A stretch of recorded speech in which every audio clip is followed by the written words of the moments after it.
दिया गया है। शिवसेना का मानना है कि ये जो स्थानीय लोग हैं,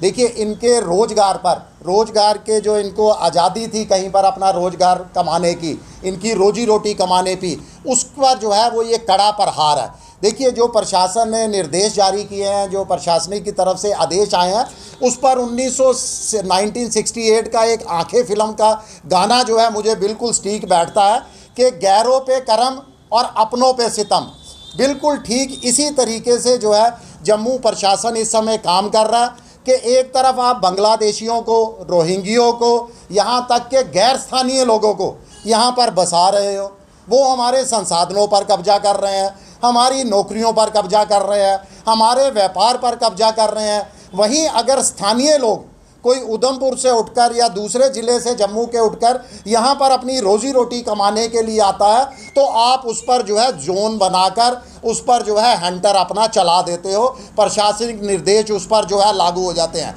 देखिए जम्मू, मैं बताना चाहता हूँ कि जम्मू कोई प्रयोगशाला नहीं है कि बार बार अगर स्मार्ट मीटर लगाने हैं तो जम्मू से शुरू होंगे, प्रीपेड व्यवस्था करनी है तो जम्मू से शुरू होगी, ई रिक्शा पर जो है लगाम कसनी है तो उसको भी आपने जम्मू से ही शुरू किया। जबकि जम्मू को छोड़कर किसी भी अन्य ज़िले में, यहाँ तक कि कश्मीर के श्रीनगर में भी इस तरह की कोई व्यवस्था जो है प्रशासन द्वारा लागू नहीं की गई। देखिए ई रिक्शा किस लिए लोगों ने आए थे यहाँ पर। इस समय जम्मू कश्मीर के अंदर आपको मालूम है कि बेरोजगारी चरम पर है। हमारे युवा जिसके पास कोई नौकरी नहीं थी वो बहुत थोड़ी सी इन्वेस्टमेंट कर जो है ई रिक्शा लेता था, बैंक से लोन करवाता था और लोन करवाने के बाद जो है वो अपने परिवार की रोजी रोटी कमाता था, उसकी आजीविका का ये साधन बना था। मगर प्रशासन को ये भी कबूल नहीं हुआ कि लोग अपने पैरों पर खड़ा होकर भी जो है अपने परिवार का पालन पोषण कर रहे हो। झट से अभी मुझे लगता है कि ई रिक्शा शुरू हुए 1 साल भी नहीं बीता तो प्रशासन ने जो है अपने आदेशों के हंटर चलाने जो है उन पर शुरू कर दिए। देखिए इससे ई रिक्शा चालकों को जहाँ पर नुकसान हो रहा है, वहीं दूसरी तरफ आम यात्रियों को भी, आम लोगों को भी इससे जो है बहुत बड़ी असुविधाओं का सामना करना पड़ रहा है। यहाँ तक कि स्कूली बच्चों को ले जाने के लिए जो ऑटो रखे गए हैं, उनको जो है रखे गए,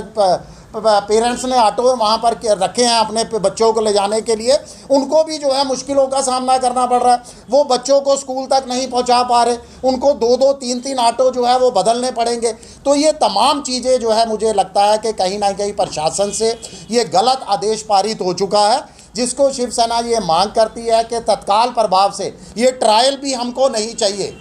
इस ट्रायल को भी जो है पूरी तरह से रोल बैक किया जाए। जम्मू कश्मीर के स्थानीय लोगों की जो कमाई है, जो वो अपना रोज़गार सेल्फ अपने कदमों पर, अपने पाँव पर वो खड़े हो रहे हैं, उस पर जो है वो प्रहार ना किया जाए। हमारे युवाओं की रीढ़ की हड्डी कमाई की ना तोड़ी जाए, नहीं तो शिवसेना को भी जो है इन तमाम लोगों के साथ मजबूर होना पड़ेगा सड़कों पर उतरने के लिए।